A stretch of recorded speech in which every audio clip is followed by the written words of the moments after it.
película del siglo yo siento que es como el Challenger. Es como regresar al lugar de donde sucedió algo, ¿no? De donde se pudo haber estrellado, ¿no? Un cohete 20 años después, ¿no? Y a ver qué queda, ¿no? Lo que hacemos, empezamos a levantar pedazos de metal, piedra, lo que sea que hay ahí. Y digamos que debajo de cada una de esas piedras o del metal o de lo que sea, empezamos a encontrar cositas, ¿no? Que podemos empatar. A veces dicen que es como la balada de un hundimiento, ¿no? Es como eso penetra a la familia, ¿no? Como la familia se convierte en un campo de batalla, ¿no? En este caso, esta familia especial, esta familia inventada para la película, ¿no?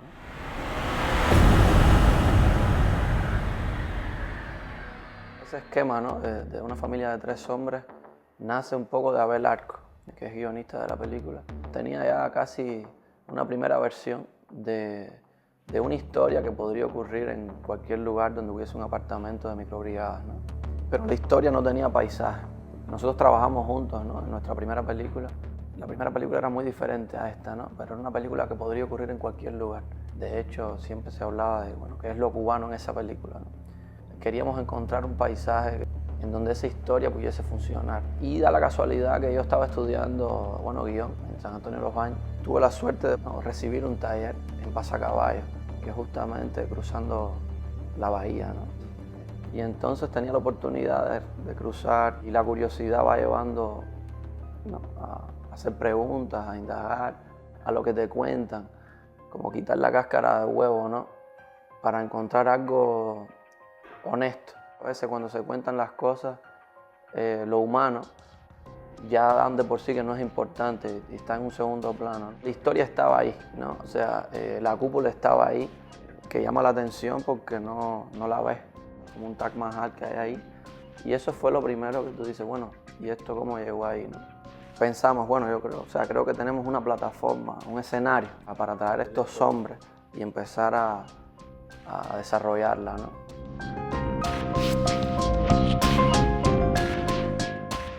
La película se proyectó en la ciudad nuclear en un teatro pequeñito, ¿no? Donde antes exhibían películas rusas sin subtítulos.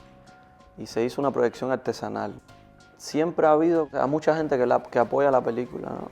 Y mucha gente que no le gusta la película. Es la única película que se ha hecho sobre lo que pasó ahí.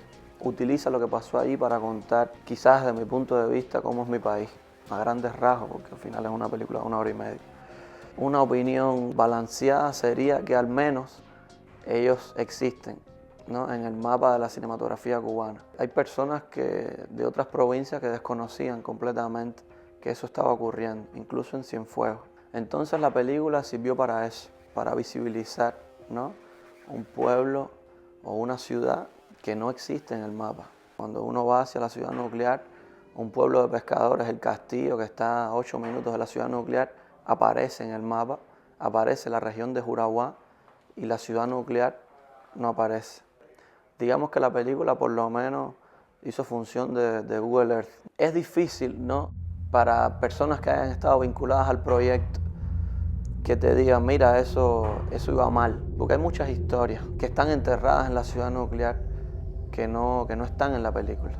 Hay mucha gente que pudo enfrentarse a lo que ahí sucedió. Hay mucha gente que se suicidó, tampoco está en la película. Pero en general ha sido muy controversial. Una persona que me dijo, no, es que la película no me gusta. No, la película no me gustó. Es abono, ¿no? Podría servir de abono perfectamente.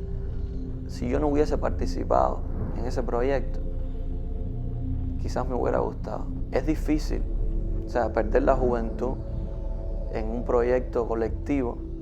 O sea, si tú estás consciente de eso, si te tienes que despertar de nuevo y seguir batallando, no, el diario, sería muy difícil. Quizás desde la oficialidad, como que lo ven como otro tiempo, ¿no? Si le tienen que echar la culpa a los rusos, le echan la culpa a los rusos. Realmente la culpa la tenemos nosotros. O sea, el optimismo desmedido que había en esa época.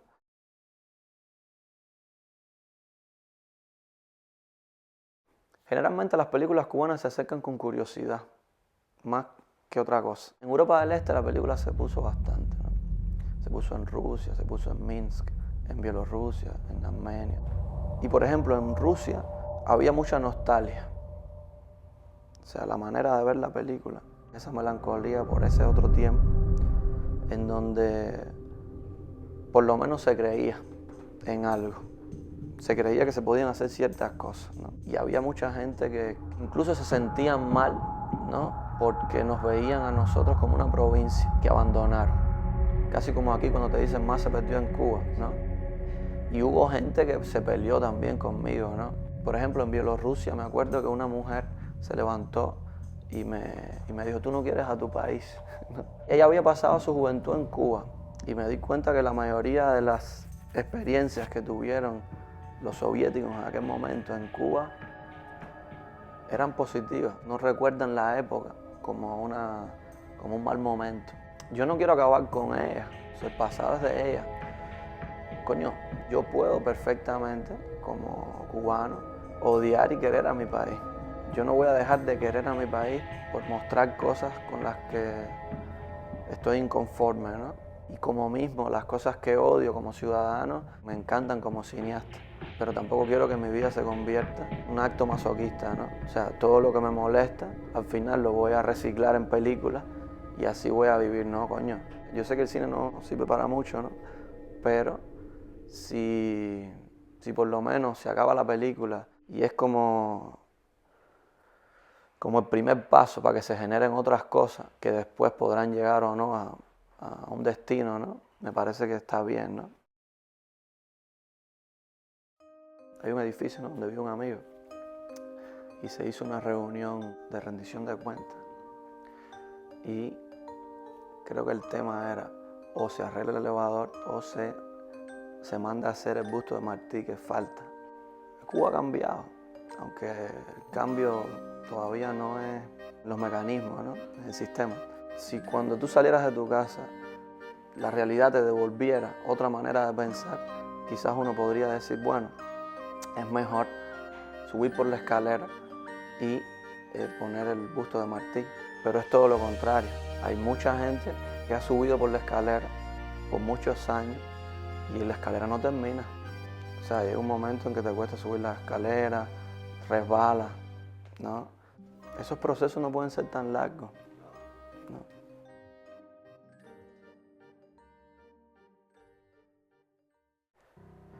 Yo siento que la película es muy suave. Yo siempre quise hacer una película un poco que te quitara el aire, que salieras de la película con un sabor amargo. Sobre todo porque en Cuba todo conspira contra lo serio.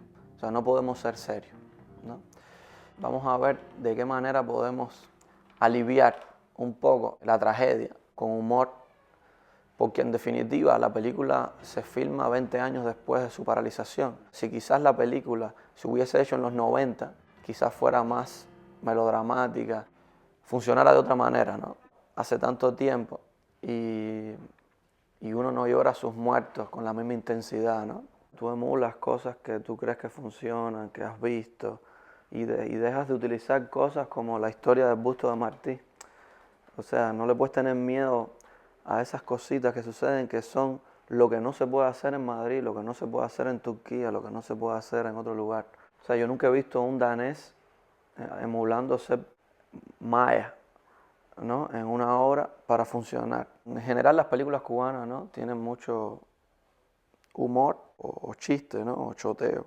En la obra yo siento que está de manera natural porque yo soy así y es una película un poco más honesta. En el cine cubano generalmente o se usa el humor, la comedia, ¿no?, para decir cosas que no se pueden decir, o los viajes en el tiempo, ¿no? O se va al pasado para hablar de ahora o se hace un chiste, ¿no? El humor hace que la película sea mucho más suave. Todo lo que puede ser doloroso tiene humor. Y eso te obliga a analizarla, ¿no?, o a entenderla sin drama. El componente emocional está, pero está en los hechos que se señalan. Es una película donde los personajes son muy machistas, o sea, tan machistas como el propio sistema cubano, ¿no?, que todas las decisiones las toman los hombres. Cremata me dijo una cosa, me dice, coño, es que la escena, ¿no?, donde se pelean con los penes ventiladores, resume cómo es Cuba, ¿no? Siempre llega alguien y te dice, bueno, esto se hace así, ya sea desde el panadero hasta Raúl, ¿no? Geraldine Chaplin vio la película en La Habana Yo no la conocía, ¿no? Y cuando se acaba el festival, alguien me llama y me dice, no, ¿te quiere ver Geraldine? Yo pensé que era una amiga mía que estudió, ¿no?, en la escuela. Y ella me dijo que le había gustado mucho la película, que era una de las películas que más había disfrutado del festival, sobre todo por el humor. Que eso sea, digamos, universal y que te ayude a entender, ¿no?, la historia, ¿no? Al mismo tiempo, me doy cuenta que es una barrera. Ahora me acuerdo, y yo siempre cuando presentaba la película decía, bueno, lo que es doloroso para los cubanos puede ser muy cómico para el resto del mundo, ¿no? Y eso hace que la gente a veces tenga miedo de reírse. O sea, hay como discreción, ¿no?, de que estoy siendo políticamente incorrecto. Hay que serlo. O sea, uno disfruta una película y si te quieres reír, te ríes. Aquí hubo muchas coincidencias. Hubo muchos momentos en donde, digamos, el humor se compartía, ¿no?